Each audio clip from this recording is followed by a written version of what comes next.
You start calling them, you start finding out who's the purchaser for which category, you build a relationship with them, you show them what kind of product you can have, what the advantages for them are, why should they list you.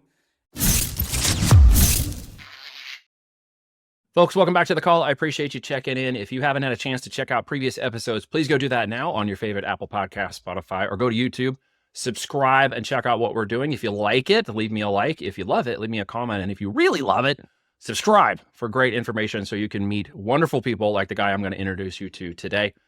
Sebastian and I had a great conversation leading up to this call, and I'm excited to have him on because of his experience and background, specifically in product sourcing. And as you know, one of the things we talk about on this channel is e-commerce. If you're surprised by that, then you may be on the wrong podcast and you might want to exit right now.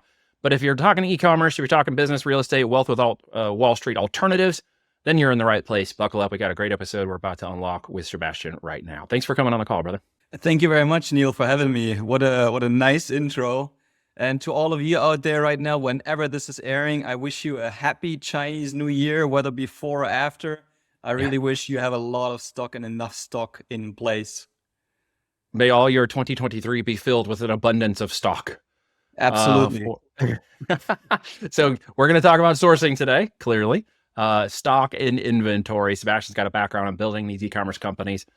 He's working with aggregators. He works with private companies. He sells himself, and he usually talks a lot about sourcing. So today, that's going to be the focus of our conversation. So one of the questions I normally get right out of the gate with people who are like, hey, I want to learn about your coaching mastermind. I want to talk to you about your business and see what you're doing is, do I have to sell in China? Is all my product coming from China? Because I don't necessarily want to do China. And I hear bad things about China from logistics and manufacturing and all this stuff. So let's put this to rest once and for all. Is China the only place to source products? Yes. No, of course not. No, the answer is no. What? Cancel this podcast. No, of course not. I mean, China, yes, for sure. It is still the producing country of the world. But just to make it short, I think last year, like 1.5 years ago, we had about 10% of all of our projects were sourcing outside of China. Right now, the last 1.5 to 2 years, with all the chaos that was going on, China still grew massively, but rest of the world just overtook it. So we're roughly about like 50-50 right now. So about 50% of the projects are being sourcing from outside of China, and that may be other Asian countries to avoid, of course, anti-dumping import taxes, but also Europe and Mexico, US. Yeah, a lot of things are starting to really tool. And I'm glad to hear you say that, because we definitely, after 10 plus years of heads down e-commerce product sourcing and manufacturing, I would say, 50-50 is quite a bit farther than the 80-20 we had about 10 plus years ago, when so much more was in China only, especially for tooling and manufacturing. Now, there are some products, and we'll talk about this, I'm sure, that can only be made in China right now until you have the funds or ability to tool up in a different location. How do you, in essence, get to a different location to find different sourcing China supplier? What's your experience, and why are you seeing that move down 50-50 right now? Well, one of the major reasons usually for sellers were, first one, the cost. Shipping was very expensive. Right now, we're in a lucky situation, or hopefully we still are whenever it's airing, that shipping right now was super, super cheap. But the previous years, they showed us a very different one, 19,000, 21,000 for a container. And that was, of course, quite massive if you're going with smaller numbers. Second one, of course, was that the delivery time, like 13 weeks, sometimes 14 weeks were normal on sea shipping. And the additional problems that came in with the lockdowns in China, meaning longer production times, plus the longer shipping times, plus the massive costs. So those were the main reasons. And I always like to ask, me, myself, being a seller as well, I started selling on 2014, and we have now 2 brands selling on Amazon, selling in e-commerce web shop, but also into big box retail businesses throughout Germany. But what we have seen then, of course, was more and more the change, not only the cost and the time, but that we also asked people, like, come on, guys, what else is there? There's a marketing effect. If you say, made in Europe, made in the USA, or we actually have customers who literally print on the boxes, not made in China. That, of course, comes on top as well for additional marketing advantages. Yeah, and we have a couple suppliers now that because of the change in some of the things over the last 3 to 5 years, we've got 2 suppliers and manufacturers actually in the United States working on 2 of our brands now, which is really cool because in the previous years prior, we couldn't get those kind of products made here. And in a couple of cases, we have them coming from China in our brand, and our goal immediately is to get them into Mexico, which is one of the things we're looking at after the first of the year, due to the fact that there are now manufacturers geared up in Mexico to take over some of that. They've come up in the last 3-4 years, which is great to watch, creates opportunity. You mentioned something else I don't hear a whole lot about. You mentioned retail. So you're taking your physical products, Amazon products, and moving them into retail. Can you explain some more about that? That's correct. I mean, to be honest, one of my reasons was as well, and again, I started in 2014. Back then, you bought basic card sleeves, production price like 30 cents, selling for $14.99. Those were some fantastic times back then. But of course, more and more competitors move in, prices go down. I had one of my products, I think in Germany alone, 63 direct competitors, absolute Me Too product. And this way, everything just dropped. And I said, all right, Amazon is not the only channel. And I myself, originally, I'm an electrical engineer by university, and stayed in that. I never wanted to go into sales. But then, you start thinking, you go into business development, you start thinking, what else can you do? And I've got much deeper into sales. So I said, you know what? I can sell this through other stores as well. It's not only Amazon who gets like a huge chunk of the revenue in there. But then I said, go to the big box retail. Or actually, I started with a very, very small one, like local level small. And I was happy. I was selling, 10 products to a store. And, they start selling it until you understand it's like, yeah, you can do that, but it's a lot of effort. So we went to the big box retail, and now the products are in thousands of stores throughout Germany. And TV shopping as well, in the comparison pages, SEO strong pages, and so on. So that people quite often also ask, like, Sebastian, well, does it actually make sense? Is there actually still some money left over? And to be honest, in some of the cases, you have more money and more margin compared to Amazon, because the stores, they don't take that much. Of course, you're paying your VAT and everything as well, but it depends on how you negotiate, and that can also be a very, very nice channel for selling. Well, that's going to be sort of product and channel dependent, two variables, right? I mean, if your product is up $30 or your channel is not, in which they have a different affinity level of retail price point, if they're a lower end box retail. If you're trying to push a product out in the dollar store, as an example, here in the United States, you're going to obviously be affected differently by the kind of products and price points that market would lead you to get into for retail. Now, you mentioned Germany and you mentioned German markets, which is great. Are you actually selling anything in the U.S. market and doing any retail in the U.S. yet? With the products that I have in my first brand, no. The second brand maybe will drive it into the US, but not in retail. Myself, I'm in retail only German-speaking area and Europe, but of course, I mean, growing it out. And we're starting to help some sellers as well, looking into Walmart, and looking into some other of the retail brands to get the products in there, either through consulting and or building the contacts. So if we're in the United States, we have products, we're moving brands, and we want to expand into the UK. Tell us how we would work or how you would help us do that. You mean in e-commerce or into the retail boxes? Well, retail, because it sounds to me like obviously your e-com is UK focused for your brands, but you're more focused on helping other people with theirs into retail, if that's correct or not. Right. Either way, my main market's still Germany. I mean, luckily the largest one in Germany. But UK goes the same way. If you, for example, have whatever cosmetics brands and you're going into Boots, and what you can do there with the retail is, of course, I mean, you convince them to say, hey, this is a good product. The product has demand. And, you don't have this product or anything in the niche in your shelves yet as well. But there is a clear demand if it fits the purpose, if it fits the price range. For example, my second brand is a beauty brand. And we want to push it into some stores now. I guess it's 2023 when it airs again.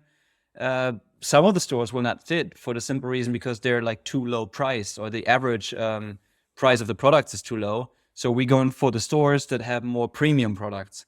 And the way you're doing is you show what kind of products you have. You show that there's demand. You show that they have a good.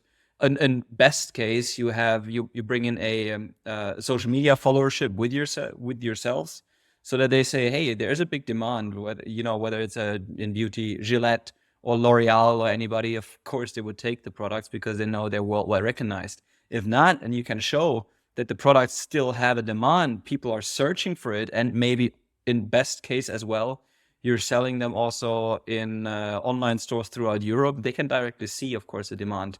I mean, also they understood what helium-10 is. Yeah. No, that makes complete sense. So then the question is, how do I actually get that successful product into the retail and TV shopping? How did you actually get started, and how are you doing it now? Awaken demand. Same thing as usual. I mean, you need to show them that the product will, and they don't care, of course, in first place. They don't really care about the product. They don't really care about you as a brand. They may find you sympathetic. Is that the right English word? Sympathetic? Yeah. Mhm. Pathetic. It's sympathetic. Empathetic.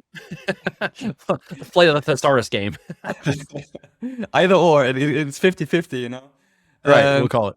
I mean, they may, just like you and push you for their support.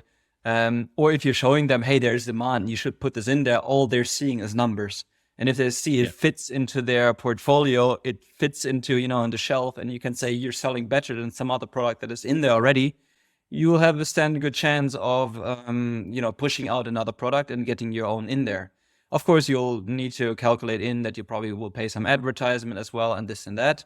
But the biggest point, the biggest issue is same as usual in any direct sales or person in between person sales, is that you need to contacts.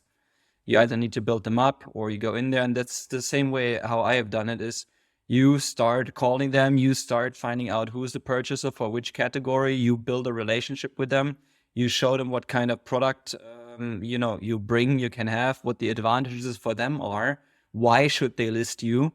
And and this is a good way. The more and more you do that, I by now know, from them the demands, what they want to have in their stores. So I now partially also target based look for specific products which they want to sell in, let's say, in the electronic stores throughout Germany in almost 600 stores. And there will be a lucky person who gets some of the products in there. Nice. Now, what is Signify? Can you explain to me what that service or software is it that you use? No, it's literally a service where it's I would love to say man hours, but it's actually women hours. I'm the only person, not the only person, I'm the only guy in the company. And Signify, we specialize in product sourcing worldwide. Of course, in China, but also in the rest of the world. So for the US, we source in Mexico, we source in Latin America, we source in Canada, in the US, of course, as well, and also in China and all the other Asian countries that may not be affected by the import tariffs. So what we're doing is we're sourcing products the same way as we are sourcing them for ourselves, just for our customers. And those may be Amazon starters, e-commerce starters. It may be established sellers. It may be the aggregators. But we also do some specialty sourcing for some of the Fortune 500 companies that need right now electronic chips. And they are really, really struggling. Where we live here right now, there are two big car factories, Porsche and BMW, here in Leipzig, Germany. And you can see the outside, they're standing full. The cars are standing there. And you can't move them because they don't have the chips, they don't have the memory, they don't have the electronic chips to put them in. So they're actually working with dummies. Signify Global Product Sourcing, I hope we chose a good enough name so it actually tells what we do. No, it's great. It's a unique name, and I'm not going to forget it. Yeah, I know the chip shortages are one of the things that are obviously an industry problem right now, since Taiwan has like 80% of the chipping. I know that just recently there's a $50 billion investment, I think I saw yesterday, that Intel is making into the United States to get a chip manufacturer off the ground. So that, that's still going to take them a year or two to tool that up at least and get that full production. So we're going to be seeing a slight difference at least in the US market, I'm sure, as well as worldwide, unless, Taiwan is able to get more chips made faster somehow. So that's interesting. Interesting challenges in certain areas. In other areas, you can get more than enough widgets if they don't have electronics in them. But I appreciate where you're going and where you are. So, what makes Signify unique? Like, if I have a sourcing agent, I've got feet on the street, I've got a global sourcing division. What makes you kind of unique? Like, why you guys? Not to put you on the spot, but yeah, I actually wanted to say I'm not really like a person who's finger pointing at anybody or saying somebody's bad. I personally believe anybody who's out there in the market as a sourcing company, sourcing agency who lives and survives there for several years or many years, and hopefully also many years to come. I guess they have a right to be there. They probably do a good job. I think one of the things that we maybe do differently is, well, for once we're sellers ourselves. So we actually grew out of our own demand. And well, my wife, we both used to live in China, and that's where we actually got to know each other. I was 6 years in Asia, she was 12 years in Asia, 3 in China and 9 in China. And she's been doing sourcing actually all her life long. So 18 years, don't tell her that I told you how old she is now, but she's been doing sourcing for pretty much like 18 years. And it all started with, she used to do this for bigger companies, helping the DIY stores to find all the products, hardware tools, and then the original Nike, Adidas, Converse, and Chanel shoes. So not the fake ones that fall off the truck, but the real ones. And she's done the sourcing for them. And later, it actually took me about like 2 years to understand that the better half, who was sharing, the bed with me, she could do the sourcing for my products. And I was like, babe, can you do the sourcing for mine? And she was like, of course. And this is how that pretty much spread. And I think the way we do it differently is, when sourcing in China, we usually look for about 30 potential producers. Outside of China, about 60. Our target is to get the best quality for the lowest price. And this is why we're not taking a percentage of the order volume, and we never will. Because, if there's an order volume percentage, it means we wouldn't really be necessarily interested in the lowest price. And we could push you for a higher one to say, it's like, Neil, hey, right now as we're recording it, Chinese New Year is coming. Maybe you want to place a little bit of a higher order. And maybe I'll pick the sample and tell you it's the best sample, the one that's a little bit higher priced, because order volume will be higher and I get my 10%. Plus, we're giving out all the contacts from all of the suppliers, so you can contact them at any time. You do not have to do the reorder sourcing with us. You can take over anytime we want. We want to do 100% honesty and transparency for, I think, a quite affordable price. In the end, usually it comes down to that we're also not only finding a lot of producers and finding the quality, doing the quality control and so on, will also, I guess, hopefully also be cheaper. Yeah. So what are a couple of gotchas that those who haven't never sourced before, you would say, hey, watch out for these things. Here's a couple of things, and maybe a couple of pros and a couple of cons, if you might give us some insights into that. You mean specifically for China or just in general? Or just specific for sourcing? Like if I'm not sourcing and I'm looking at sourcing, or even if I'm looking for additional sourcing, what are a couple of things you might tell people to be aware of? Well, if they tell you that's a fixed thing and that's like the fixed MOQ, don't believe it. Always question everything. So if they tell you the MOQ is 50,000 pieces, they're maybe just trying. And maybe that the MOQ is 500. We just had one customer who came to us who said, hey, I placed an first order with a new supplier for I think the first product even for him. And I think he paid like $150,000 on the first order. And we asked, like, why? He said, well, they told me it's the MOQ. And I was like, for sure not. That would not be the MOQ. Another thing that you have, of course, prices are negotiable. MOQs are negotiable. Payment terms are negotiable. Pretty much everything is negotiable.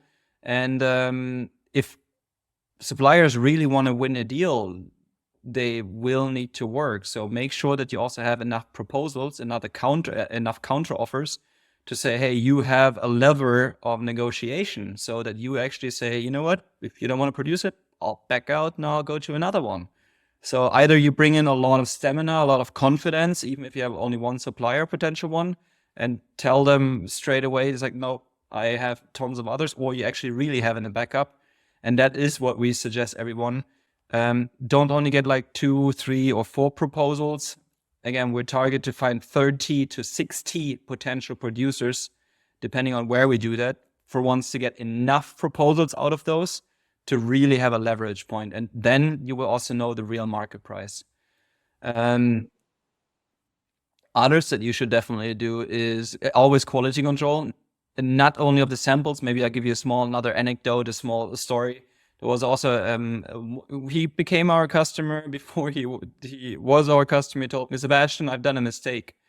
I ordered the samples, I looked at the samples, did the quality control. I picked whatever, version 2, said, fantastic, order, let's start producing. Production went through, stuff was shipped. He imported into Germany, and German bureaucracy. I mean, we're super famous for just making everything as difficult as possible. And container lands there in his yard. He opens it up, $100,000, looks at it, and the sample looks, the mass production looks very different from the sample. What was his problem? He did not do quality control on the mass production. Yes, it costs a few $100s, but especially when it goes to those numbers, do a quality control.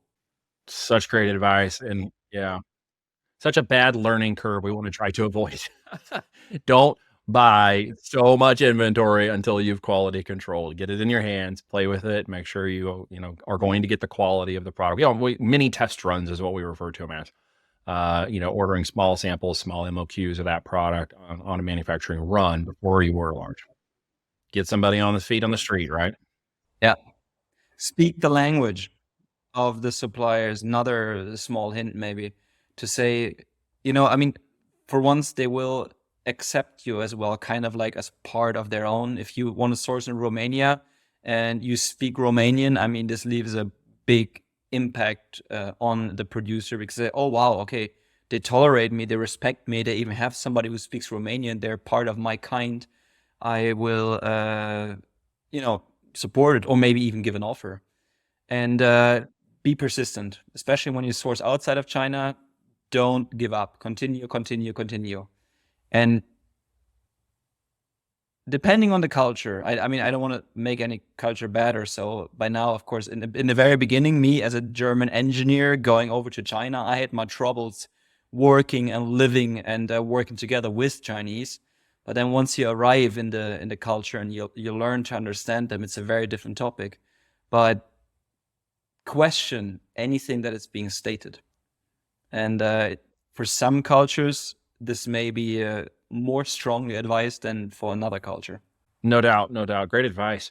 So as we're doing this, and it's going to record and play roughly, we're in the first quarter, if you're listening to this, of 2023. So Happy New Year. We are still brand new in this first quarter. What's next for you and Signify this year as you look forward and kind of decide where you're going, or if you've decided where you're going, what's next for you?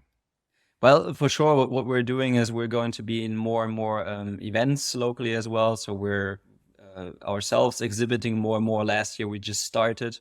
I guess we're going to be growing a bit more, and on the other hand, of course, also extending our services and maybe making a bit more clear that we do quality control locally, and we grew in the last 18 months from one person, my better half, to 47. All women, I'm the only guy, but they're all sitting remotely everywhere where the sourcing happens. So we'll be even more present in the local areas. And we'll come over to the US a bit more often, and also be in some of the shows and cruises and so on. So I myself am super, super excited to, it's been only 2 times. We've once been at the Powwow Miami, or in West Palm Beach, and at the Sell and Scale in Las Vegas. So I guess our target will be going a bit more and being more present at the shows next year in the US, for example. Awesome. Well, I very much appreciate you coming on, sharing some information about yourself. Clearly, you know what you're talking about in the business of sourcing. So it's great to have you on here. I appreciate it so much. Folks, if you want to go check it out, go to signify.net. Check him out on the social network. Sebastian is out there. You guys can find him pretty easy. There'll be links in the show notes as well. Go check out what we're doing at Voltage as well on the e-commerce side, because sourcing is a huge component of what we talk about all the time. And there's free workshop and training in there for you guys to learn a little bit more about how to apply that to the conversation that we had today. I appreciate you so much. Go out, like, subscribe, comment, give me some great feedback. Exactly. Do your thing, guys. We'll talk to you later. Thank you very much, Dale.